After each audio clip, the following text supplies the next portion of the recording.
Coming up next on The Voice of Alabama Politics, our guest today is Shay Farley, Legal Director for Appleseed, Alabama. Also, the V-Team will take a look at the General Fund's $160 million shortfall. And Mike Hubbard is losing the PR war that he has fought so hard to win. How now, Casino Sabi? All this and much, much more coming up next on The V.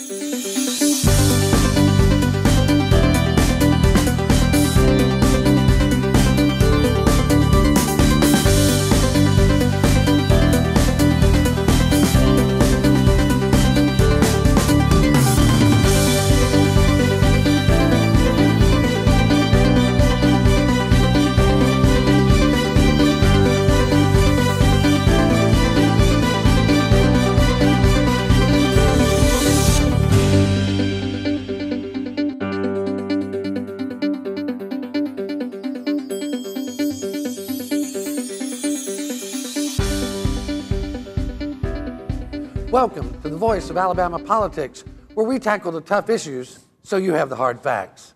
I'm your host, Bill Britt, and as always, I'm joined by the V-Team. Welcome all. Good Sunday morning. Good morning. The state has more budget woes. They're estimating a $160 million shortfall in the general fund budget. Bentley has called for the legislature to come forward with real solutions. Is that possible, Sherlana? It's going to be very difficult. You know, in 2012, the voters approved a one-time $437 million loan from the Alabama Trust Fund. And so the reason we have $160 million shortfall coming up is that's $145 million, you know, that's going to be missing that we won't have from the trust fund, plus a $15 million repayment. And one of the things that I saw— that $15 million is scheduled to be repaid this year, so they won't be able to pay that. And then there is that loss in the trust fund in addition already this year. And one of the things that they've talked about, and this has been brought up several sessions, is combining the Education Trust Fund and the General Fund. Yeah, that's not going to fly, is it? Well, I think it makes sense, and a lot of states do that, but Senator Hank Sanders, who chaired the Education Trust Fund for years, has been on the record saying absolutely he will not do something like that. But I will say that I think that Senator Marsh and Senator Orr are really strongly looking at some long-term solutions, and I think they will take this very seriously, and I think that they'll do the best possible. And there's a lot of things. They're talking about, you know, all these tax incentives we've given to all these companies, rolling some of that stuff back, all these goodies we've been giving out to people. We've got to tighten the belt. If we're going to not raise taxes, we've got to pull some of that back. What they're saying, though, is we're not going to raise taxes, but they're talking about rolling back tax breaks. That's right. And so however you cut it, that means there's going to be less money in people's pockets if they roll back these tax breaks. Yeah, but I say a lot of those are to big corporations that have come into Alabama for years, or just something that they've done for different businesses, for the business community, these streamlined taxes, a lot of things that have gone on like that. Barron, you've accused these guys of being borrow and spend conservatives. What's your take on We're this? watching borrow and spend conservatism come home to roost.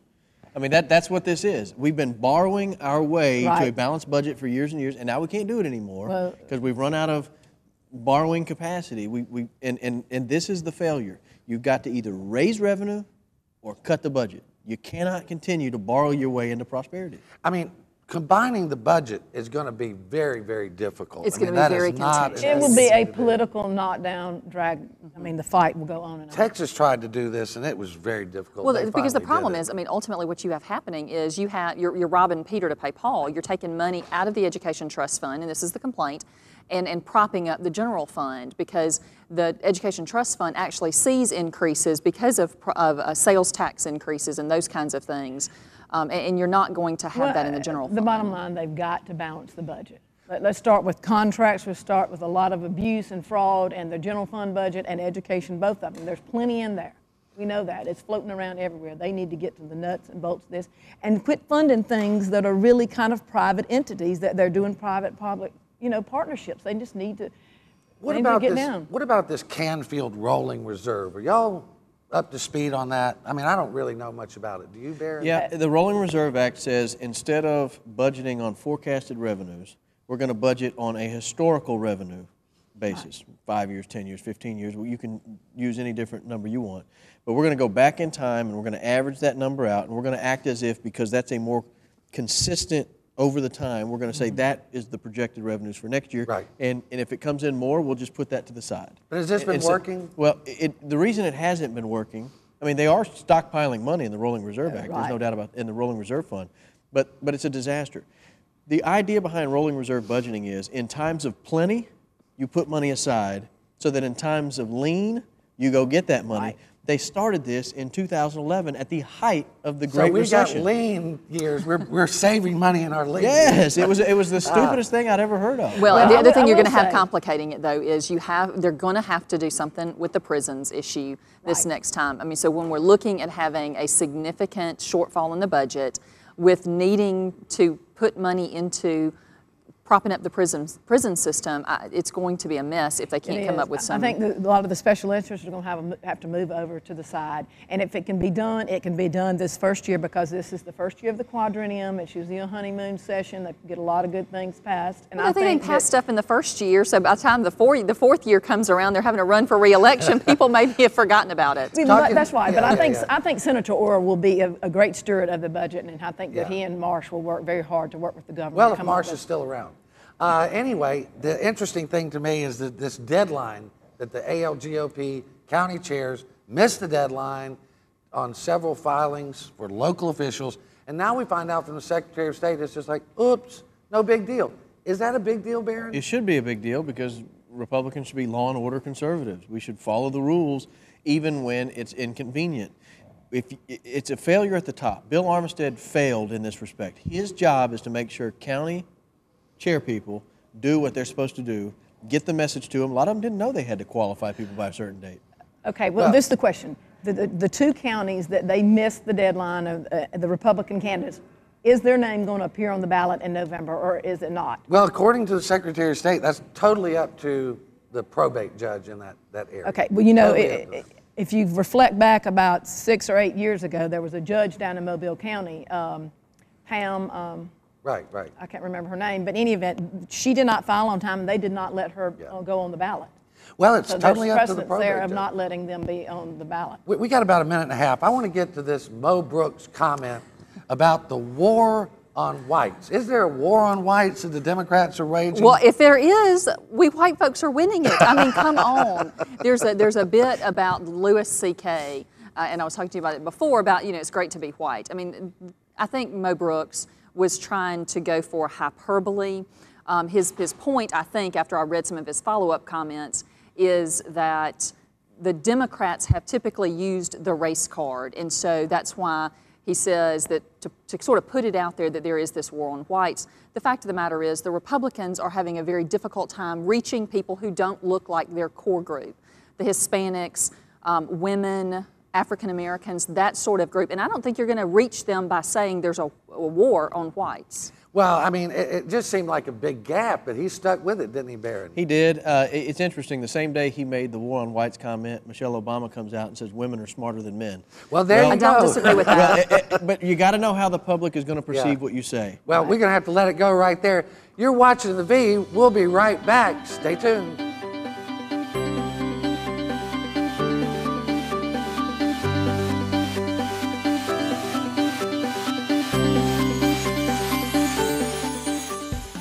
The V is sponsored by Spot On Strategies Group.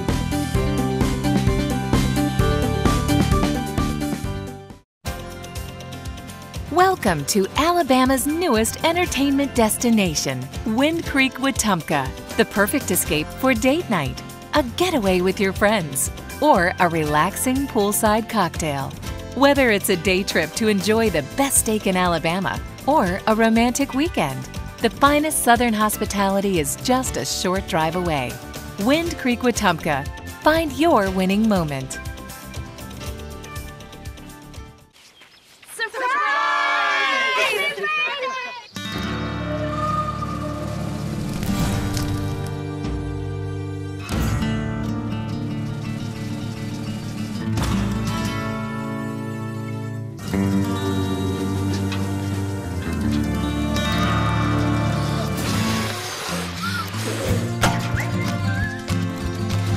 Preventing wildfires. That's all Smokey wants for his 70th birthday. I teach. I touch the future. I am AEA. I keep the school clean every day for your children. I am AEA. Congratulations on your scholarship. I help children make choices for college and careers. I am AEA. We are AEA.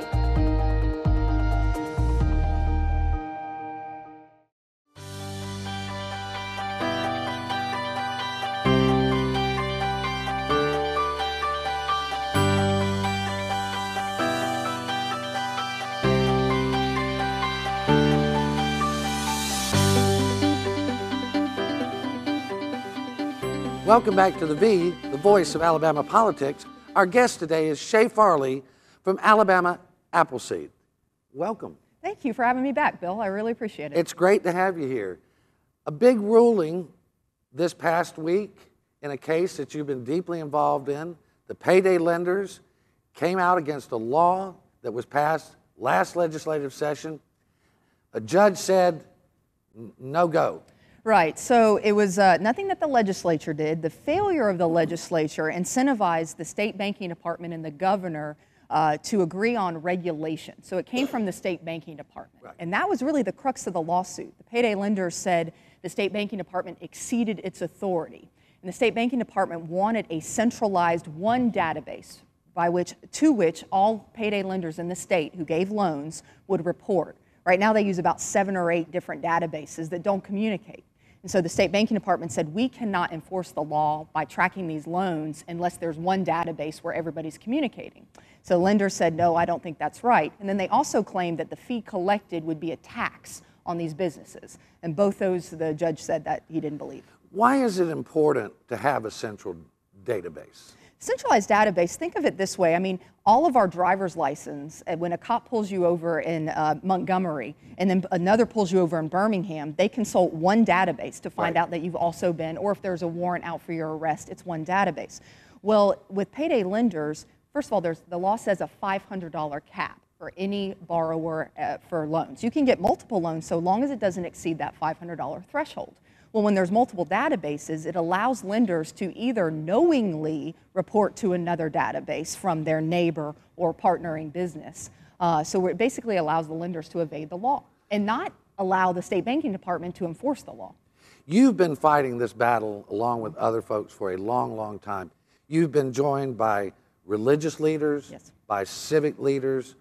Even the governor wanted yes, to see more restrictions put on these predatory lenders. Right. What has not happened, though, is the money has not stopped flowing to the lawmakers. How are you going to overcome these large sums of money that are given to the people who have to make the laws? It's a tough battle, without any doubt. I think the largest threshold is one, education. If you can educate the community about what payday loans and title loans do to borrowers, you can rally enough folks together. And elected officials need money to campaign, but they need the people to vote for them. And so what we need to do, and we have, and momentum's on our side. Just last Monday, I was in Tuscaloosa for an event, and there were over 300 people rallied together, ready to come join us in March. Why is this such a terrible problem? I mean, who are the victims here? The victims, it's not just the borrowers. Obviously, when you're talking about triple-digit interest rate of 456% annually or 300% on title, you're asking someone who can least afford to repay that loan in 14 days to do so at such a high fee. But then we have to also look at the economic impact.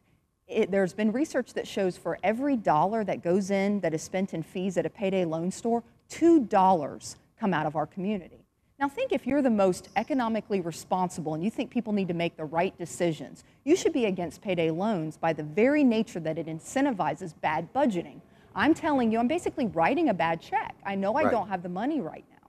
And so from all those different aspects, that's why. And of course, you brought up the faith leaders. This is against every biblical, not just Bible, not just Judeo-Christian principles, but every world religion opposes treating your brother with, loan shark rates. Right. Usury is definitely right through any religious system. Maybe we need more people to speak out on behalf of this.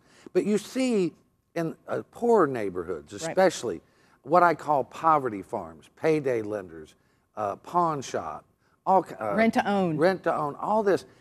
This is really hurting our society, isn't it? Absolutely. And from the civil leaders, I mean, you'll look at the local municipalities. 21 cities have passed moratoriums or zoning ordinances to restrict the expansion of payday and title loans, and they're doing so for the exact same reason that you just mentioned, this poverty community. The municipal leaders cite when investors come in and they look at an empty storefront and they look around the neighborhood and all they see is these title loans and payday loans and rent-to-own shops, they don't see a thriving community that's going to shop at their local hardware store or buy their special-made cupcakes. They see an area that is so ridden with poverty or with a debt owed that they're not going to shop there. And so it disincentivizes investment. Do you think that the payday lenders will appeal this ruling? It's tough to say. I think that the case is so weak. I mean, the judge ruled at summary judgment, which means it never got to trial. The judge said there was enough facts at this point to rule. They have until September 5th to give a notice that they plan to appeal, so it's a wait game. The only advantage that they have is to delay the inevitable. This is, again, something you've worked on for a long time. We've got about a minute and 45 seconds left. What are the next steps? What do you do next, and what do you hope to accomplish next session? Sure. Like any campaign, I've worked on social justice in Alabama for about 10 years, and nothing has changed overnight. I think we have seen a growth in understanding by the general public. We've seen people rally together, ready to fight, and call their legislators. We've also seen the number of legislators who are supportive of lending reform grow and increase. Last year, the title bill had 54 co-sponsors in the House. We saw something happen. Patricia Todd's bill got out of the vote, which is the first vote we've had. So I think the next steps are to continue to mobilize the community, to encourage other stakeholders like businesses, I've already talked about, faith leaders, to join the fight and really take it to the State House. What motivates you? Justice motivates me. Well, I want to thank you for being our guest today. We appreciate it. Thank you. Keep up the good fight. Appreciate you. Thank you. All right. You're watching The V. Our guest today has been Shay Farley with Alabama Appleseed. We'll be right back.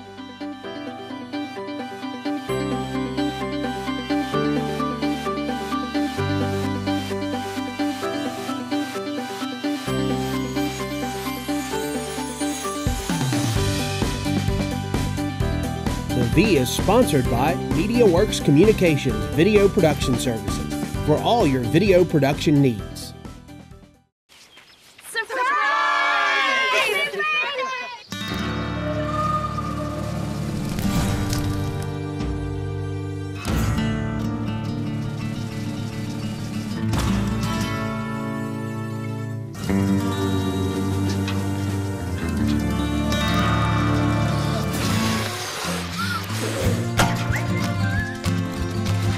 Preventing wildfires. That's all Smokey wants for his 70th birthday. I teach. I touch the future. I am AEA. I keep the school clean every day for your children. I am AEA. Congratulations on your scholarship. I help children make choices for college and careers. I am AEA. We are AEA.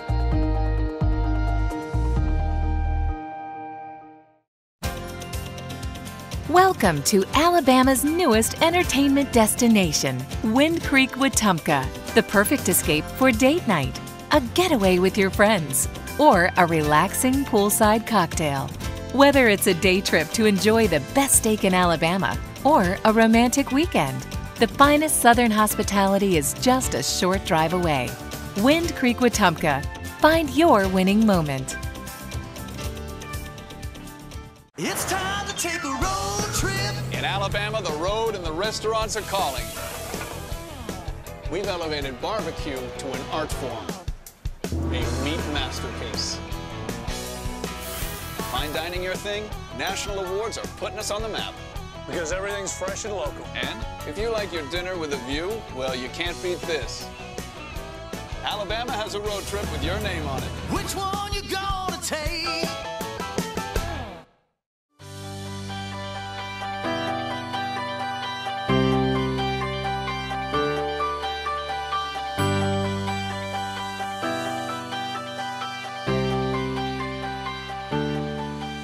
Welcome back to the V, the voice of Alabama politics.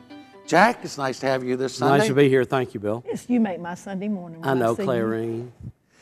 Somebody who is not having a good Sunday and hasn't had a very good last 2 weeks is Speaker of the House Mike Hubbard.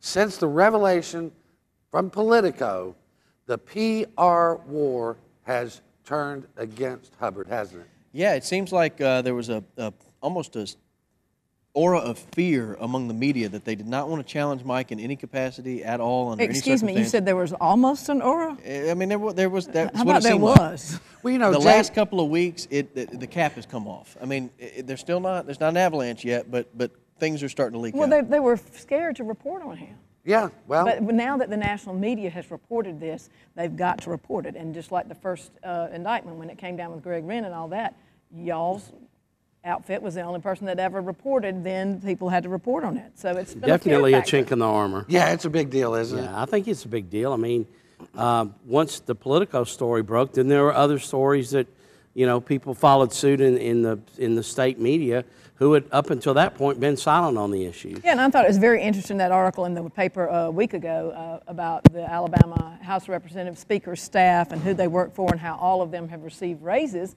but the state employees hadn't. And then they said, oh, we just work for 67 members. No, they actually work for 105. That should have been very much in the face of every member of the House of Representatives that's not in the Republican Party. We did a story 2 years ago, I think it was around 2 years ago or a year ago, that showed that Hubbard had increased the spending of the Speaker's office 200% over what Seth Hammett, the Democrats, had. I mean, he just is a spending type of guy. Well, Rufus here is a tribute to Mike's $2,500 ficus trees that he purchased with state money to go in his office. Well, he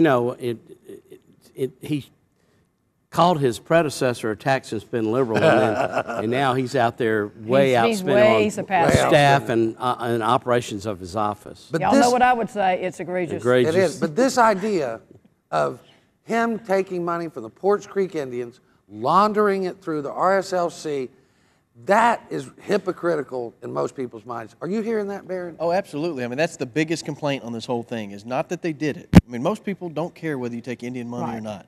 But the problem is when you go hide it. It's the cover-up. It's Richard Nixon all over again. Well, but he said that he didn't. They lied about it at first and then decided that, I better say that we took it. Well, he's still saying that, I'm not sure, I don't know anything about it. Del Mar's. Yeah, but it's very interesting. It's almost to the penny, though, is what they... Yeah. Del Mar solicited the Porch Creeks, sent the money to D.C. D.C. sends the money back down here, almost the exact amount going to various senatorial campaigns. Yeah. $200,000, they sent $250,000 up to D.C. $200,000 comes back immediately. They spread it around to 13 Senate candidates. And then, which is interesting. Some of them being very anti-gambling. Yes, I thought it was very interesting. But a lot of people they gave to it appears, looking at the list, they lost. But it's very interesting. Some that got it that are sitting members, or some that have retired. 11 won. Two lost. Robbins lost. I can't remember the other. Robbins lost. And Joyner. Randy Joyner. The most interesting one to me, though, was Phil Williams, because he was running against Larry Means. Yes, absolutely. And here's Williams taking $38,000 from the Porch Creek, and he's running against Means, who he accused of taking gambling money. Not to mention Brian Taylor took a boatload as well. And said he was so anti-gambling. And he's worked relentlessly against the Porch Creek. He has. But he took their money, didn't he? I think that nixes him out for being the ethics chairman. Well, the thing I liked the most was the cartoon about Casino Sabi. Mike Hubbard is Casino Sabi. I enjoyed that quite a bit. Well, I feel bad for the Porch Creek Indians, whether you're for or against gambling. They want to play in the political process as they should, okay? But then for them to get all this negative PR is because of Mike Hubbard. Yeah. Well, I feel like the wheels are coming off the bus. I really do. Some of the things we reported over the last couple of years, they're finally starting to get out there. And that's what's going to, Hubbard's in trouble. The worm is turning. Yeah, you can see it. It is happening. The other thing that's happening in our state, and it's terrible, we just found out that out of the 50 states and District of Columbia, Alabama is going backwards in job growth. I mean, we're the only state that's not growing. How is this happening, Claire? I mean, that baffles me a little bit, the unemployment rates. I really just don't, I don't know. I mean, Barron, what do you? I put it in the House and the Senate. I mean, that's where the spending starts. That's where these economic incentive programs starts. They're going about it the wrong way. They have given enough money away in the last few years in economic incentive packages to cut everybody's income tax to zero. You want to see a state get caught on fire in the labor market? Cut the income tax to zero. Stop giving the money away to multinational corporations. Cut the income tax to zero, and they'll come flooding in. Well, back to something we talked about earlier this morning is balancing the budget. I think those are some of the things that Senator Marsh and Chairman Orr are going to have to look at in this budgetary process. A lot of these things that they've done and incentives, they're going to have to roll them back to get the revenue back up. Well, I think if you're waiting for Marsh to save the day, you're in big trouble because I don't think he's going to be around. I'm kind of troubled by the campaigns that a lot of these incumbents ran, mostly through the Riley's 2014 PAC, about how many jobs have been created in job growth and economic development in Alabama over the last 4 years. We've lost jobs. Right. Yeah. It was a lie, a big lie, and that bothers me as someone who runs campaigns and checks facts before we. Right. One of the things they do is they point their finger north to D.C. and blame them and say, "Oh, we're doing great down here," when we're not. Well, I believe there was a study recently came out, and it reported that we were in the top 6 most corrupt states in the United States of America. Now, that's embarrassing. But the economy is bad everywhere, so it trickles down. That doesn't help bring jobs. But the economy's not bad everywhere. It's booming in many states. Yeah. Texas, Florida, others, North Dakota of all places. I mean, booming economy. It's horrible in Alabama, whether you look at it 1 year over year, 2 years, 3 years, 4 years. Since the time they got in there and took over with that supermajority, joblessness has just plagued this state, and we're actually down net jobs. Well, it should not be for all the industry that we have in Alabama, all the automobile factors, off the spin-off suppliers. It should not be down. We're going to have to hold it right there. You've been watching The V, the voice of Alabama politics. You can catch us every day at alreporter.com and every Sunday on your ABC affiliate throughout the state. Happy Sunday, and thanks for watching.